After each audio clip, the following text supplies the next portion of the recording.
তিনটি প্রশ্নের মধ্যে বলবে না তোমার ছেলে মেয়ে কি করছে, তোমার বাড়ি কোথায় আছে, তোমার ঘর কোথায় আছে, এ কথা আল্লাহ তাআলার কাছে ফেরেশতা জিজ্ঞাসা করবে না। তাদের আল্লাহর সেই ফেরেশতা জিজ্ঞাসা করবে যখন মানুষকে কবরে রেখে মানুষ যখন বাড়ি থেকে রওনা দেবে তখন ওই কবরবাসী ওই কবর থেকে যেন তার পায়ের শব্দ শুনতে পাবে এমন পর্যায়ে দুটি ফেরেশতা চলে আসবে। বন্ধুরা আমার ওই কবরবাসীকে এবার উঠিয়ে বলবে বলো তোমার রবকে, মান রব্বুকা তোমার রবকে, মান দীনুকা তোমার দীনকে, মান নবিয়ুকা তোমার নবীকে। এরকম তিনটি প্রশ্ন করা হবে। হতভাগা মুসলমান আপনাকে বলা বলো না আপনার বাড়ি কোথায়, আপনার ধন সম্পদ ছিল কত, এ কথা আল্লাহ তাআলার ফেরেশতা বলল না। আল্লাহ তাআলার ফেরেশতা সর্বপ্রথম যে প্রশ্নটা করবে সেটা হলো মান রব্বুকা তোমার রবকে, তোমার রবকে, মান দীনুকা তোমার দীন কি, তোমার দীন কি, মান নবিয়ুকা তোমার নবীকে। হতভাগা মুসলমান যে লোকটা দুনিয়াতে বেঈমান ছিল, যে লোকটা দুনিয়াতে বেনামাজি ছিল, যে লোকটা দুনিয়াতে মানুষকে হত্যা করেছিল, যে লোকটা দুনিয়াতে মানুষের প্রতি অত্যাচার করেছিল, যে লোকটা দুনিয়াতে মানুষের প্রতি জুলুম করেছিল, ওই লোকটা বলতে পারবে না আমার রব আল্লাহ, আমার দ্বীন ইসলাম, আমার ধর্ম ইসলাম, আমার নবী আখির মুহাম্মদ মুস্তাফা। ওই কাফের বলবে না, ওই বেঈমানজি বলতে পারবে না, ওই মুনাফিক বলতে পারবে না।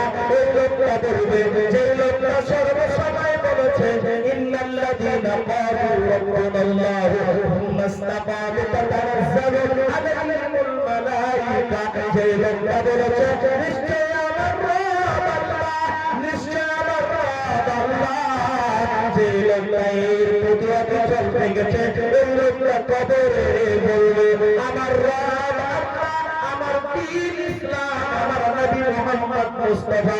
এই মতো অবস্থায় আল্লাহর সেই ফেরেশতা বলবে ঘুমিয়ে যাও, ঘুমিয়ে যাও, অবস্থায় ঘুমিয়ে যাও। যতদিন পর্যন্ত ঘুমাবে, যতদিন পর্যন্ত কিয়ামত না হবে, ঘুমিয়ে যাও, ঘুমিয়ে যাও। কেমন ভাবে ঘুমাবে, যেমন ভাবে বাসর করে নতুন জামাই আর নতুন বউ একই বিছানায় ঘুমিয়ে পড়ে, ঠিক তেমন তুমি আনন্দের ঘুমিয়ে যাও, ঘুমিয়ে যাও। কিন্তু লোকটা যদি বেঈমান হয়, লোকটা যদি মুশরিক হয়, লোকটা যদি কাফের হয়, লোকটা যদি বেনামাজি হয়, সে তো বলতে পারবে না। এমন অবস্থায় তার সামনে আল্লাহর ফেরেশতারা জান্নাত নিয়ে আসবে এবং বলবে বন্ধুরা আজকে তোর জন্য জান্নাত নিযুক্ত ছিল, কিন্তু তোর আমলের কারণে আজকে তোকে জাহান্নাম দেওয়া হলো, আজকে তোর জন্য জাহান্নাম হয়ে গেল।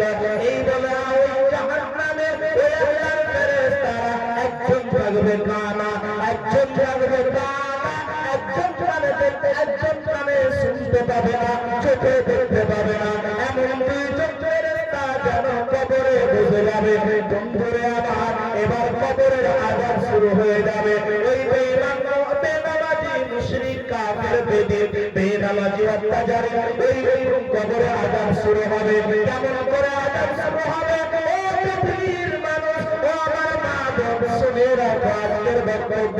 আল্লাহর সেই ফেরেশতা আল্লাহ তাআলা সেই দিন মাটিকে বলবে ও মাটি আজকে তুমি বদলা নিয়ে নাও, আজকে তুমি তোমার বদলা নিয়ে নাও। ওই লোকটা দুনিয়াতে মস্তানি দেখিয়েছিল, ওই লোকটা দুনিয়াতে মস্তানি করে চলেছিল, ওই লোকটা দুনিয়াতে নিজের চাকরিটা দেখিয়ে চলেছিল, ওই লোকটা মস্তানি করেছিল। এইরকম করবে আল্লাহ তাআলা বলবে আমাদের তুমি আজকে বদলা নিয়ে নাও, বদলা নিয়ে নাও। এমতো অবস্থায় মাটি যেন সময় মধ্যে চাপ দেবে। কেমন করে চাপ দেবে? দুই সাইডের মধ্যে যেন তাকে চাপ দিতে শুরু করবে। আরে একদিকের হাড়গুলি অপর দিকে ঢুকে যাবে, অপর দিকের হাড়গুলি যেন আরো একদিকে ঢুকে যাবে। এইরকম অবস্থায় পৌঁছে যাবে।